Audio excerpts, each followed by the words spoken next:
Senator Roberts. Madam Acting Deputy President, as a servant to the many different people who make up our one amazing Queensland community, I speak to the National Reconstruction Corporation Bill 2023. One Nation has on occasion pointed out that Labor will run a government for the benefit of their union bosses, their mates. The Liberals for the benefit of their big business mates. And the Teals and Greens for the benefit of their sugar daddies, billionaire climate change carpetbaggers. So it was with amusement that I saw an exchange between Minister Gallagher and Senator Rennick on social media over the weekend. Senator Rennick made mention in a speech that he did not agree with the slush funds the Liberal Nationals set up during their government. And I appreciate and compliment Senator Rennick for his integrity. He's shown that repeatedly in this parliament and outside. Senator Gallagher could not resist. Oblivious to the irony of her comments, Minister Gallagher said Senator Rennick had, quote, belled the cat, admitting to, quote, slush funds and rorts galore. The bell the cat is a medieval fable, a cautionary tale on the nature of impossible tasks. Admittedly, an appropriate choice given the impossibility of the Liberals ever running government for the benefit of the people. But the irony of the minister's decision to engage the Liberals on the issue of rorting is tone deaf, considering this bill was on the notice paper at the time. The minister's words are suggestive of a quite different fable, the pot calling the kettle black, which is a 16th century Spanish homily in which somebody accuses someone else of a fault which the accuser shares and therefore is an example of psychological projection. That's a polite way of saying hypocrisy. The National Reconstruction Corporation Bill 2023 is 100% pork barrel, the very thing of which the minister accuses others. This bill creates a $15 billion fund to oversee Australia's reconstruction. It would have been helpful to define the word reconstruction, Minister. Minister Husic must have overlooked the fundamental reason for this bill. The word reconstruction does not appear in this bill. At a guess, reconstruction must involve infrastructure spending, right? Wrong. The word infrastructure does not appear in this bill either. The word was added by the crossbench in the other place, the House of Reps, as part of their amendment banning certain types of infrastructure spending. The Greens and Teals, helpful as usual. For clarity, that was sarcasm. The bill does provide for spending on priority projects, yet there's no definition of what a priority project actually is. I understand these will be manufacturing projects. Why then does the bill not mention the word manufacturing? Not once is manufacturing mentioned. This is significant because the bill allows the minister to fill in all these details later. Yet, if these much-needed initiatives, reconstruction, manufacturing and infrastructure, were the purpose of this bill, then Section 5 would define these concepts and set out what is and is not reconstruction, manufacturing and infrastructure. It does not. It fails to do this basic step. I expected to see a statement of fairness, ensuring projects are funded based on the needs of the region in which the projects are located, having in mind to the overarching concept of national interest. There's a novelty.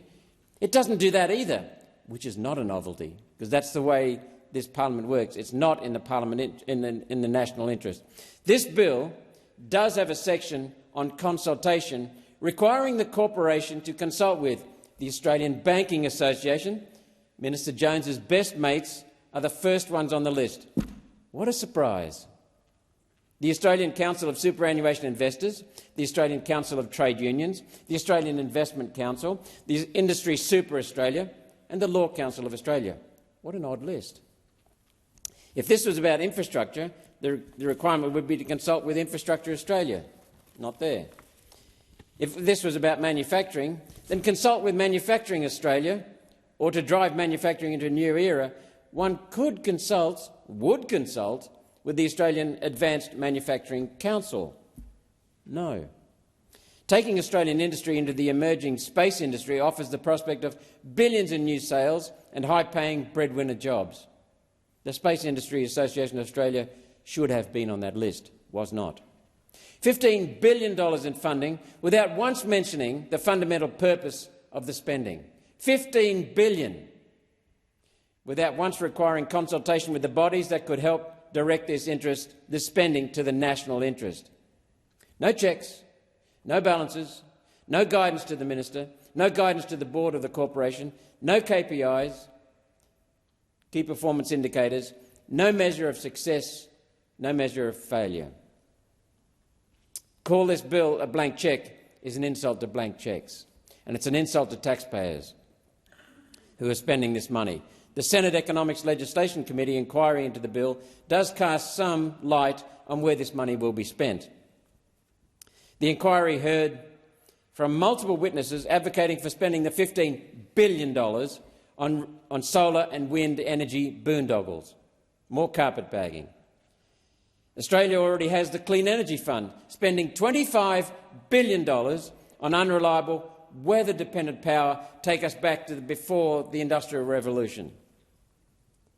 If the transition to weather-dependent power was actually in the national interest and dictated by market forces, these solar and wind carpetbaggers would not be buzzing around reconstruction funding like flies in search of excrement.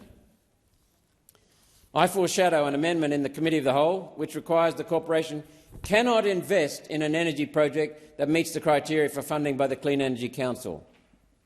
No double dipping.